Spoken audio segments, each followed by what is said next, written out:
Boxing King Media in association with Boxro out here in Jeddah, Saudi Arabia, with Spencer Oliver.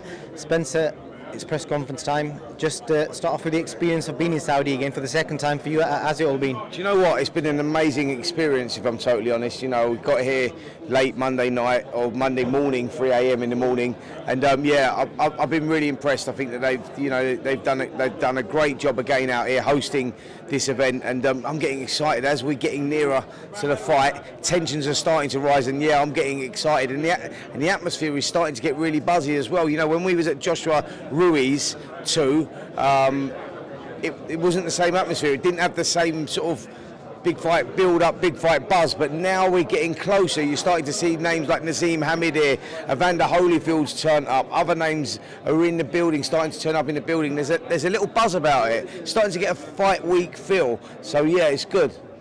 It's definitely interesting. I think we were on the same flight. You had to wait quite a while for your bag, didn't you?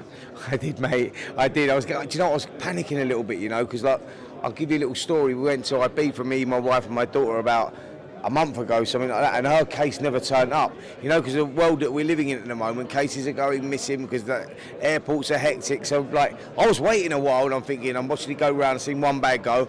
I seen the other bag come back round. I'm thinking, oh mate, please, I need my bag. But yeah, it turned up. It was all good. And like I say, it's been a great trip, man. We've been really busy. This press conference here today is like buzzing. A lot of people here. I'm looking forward to it, mate. It's been a good week. I had a good week on TalkSport, by the way, which you can get the fight Saturday night 8 p.m. live and exclusive. And guess what? It's free as well. We're covering it with Gareth A. Davis, Adam Catterall, myself. It's going to be good, mate. It's going to be really good. Good stuff.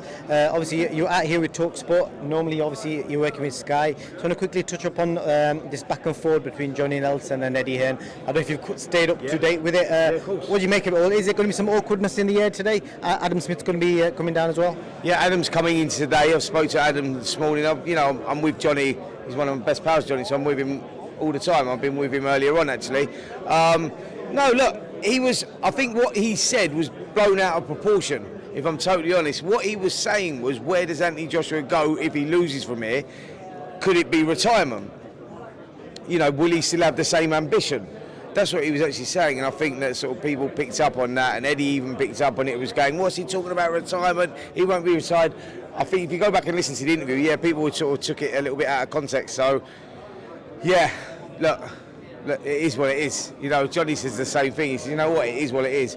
I was just highlighting that, is it going to be the end if he loses? And a lot of people will ask that question. I can answer that question, by the way. No, it won't be the end, because I know Joshua, and I know that he'll go back to the drawing board and he'll try and come back. He wants to become a three-time world heavyweight champion. He wants to start trying to get into the history books. If it don't work this time, he'll go away, he'll come back and he'll try and reinvent himself again. He won't retire off the back of this, that's for sure.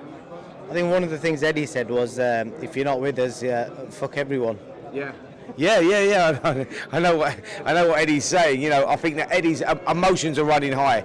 AJ's the cash cow, mate. Yeah, I was saying that AJ's the cash cow. So, of course, he wants him to win. So his emotions are all over the place. And anyone that says anything a little bit negative, he's getting paranoid. He's like, oh yeah, fuck them. That's it, done. I don't care. Like, you know what I mean? We all want AJ to win. Of course we do. We're just saying what could happen. Look, we got to remember, going into this fight, he is an overwhelming underdog going into this fight because of what happened in the last fight. And they've both been on a journey since then. AJ going over to America, finding Robert Garcia, trying to reinvent himself, coming back.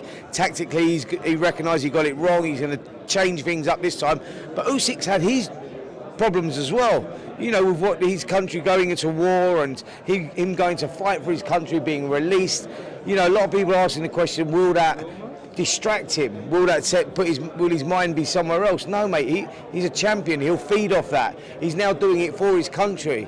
You know what I mean? It's like, it's one of those ones. It's like, look, he tried to buy the TV rights for the Ukraine. That's how much he means to him. He don't want to lose in front of the whole of Ukraine, does he? He's training his arse off. He knows what AJ's going to bring. He knows that AJ tried to box him last time, so AJ's going to put it on him this time. That's why he's bulked up in weight, because he's prepared for all that. He's ready for it, but he's still kept that mobility. So, look, Usyk's going to come with a different mindset, a different mind frame, but what he's gone through with his country and stuff, that his mindset is going to be like, he's going to be tough to beat. But AJ's going to reinvent himself. We're going to see a different fight this time. I think that's where I'm trying to get to. You're going to see two different fighters than what we saw the last time. I think AJ took it too lightly last time, and I think he'll bring it this time. And I think he can actually do it. I think that he's got the tools in the locker to be able to turn this around, and he could get the fight done in the middle rounds, right, round 6 or 7. It's a tough ask, mate, and that's a big, bold statement or a big, bold shout that I've just said there, because Usyk is an unbelievable fighter, and obviously he's going to be coming with even more mental strength than he had the last one.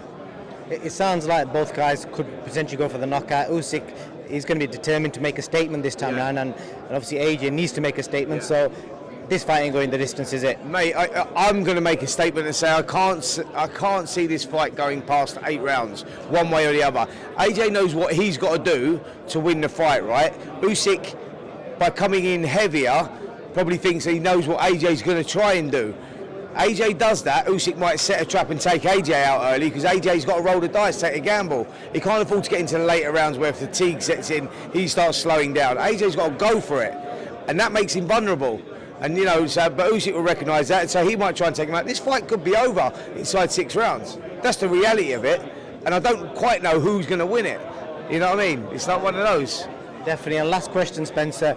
Do you think the British fans are going to be behind AJ? Because I know we were asked yesterday in a couple of interviews, and it just seems like everyone seems to be on the Tyson Fury brigade, and people aren't appreciating the fact that he's fought guys, big names, back to back, and fighting in Saudi Arabia, getting paid a lot of money to do events like this. Listen, I'm praying that the country gets behind AJ.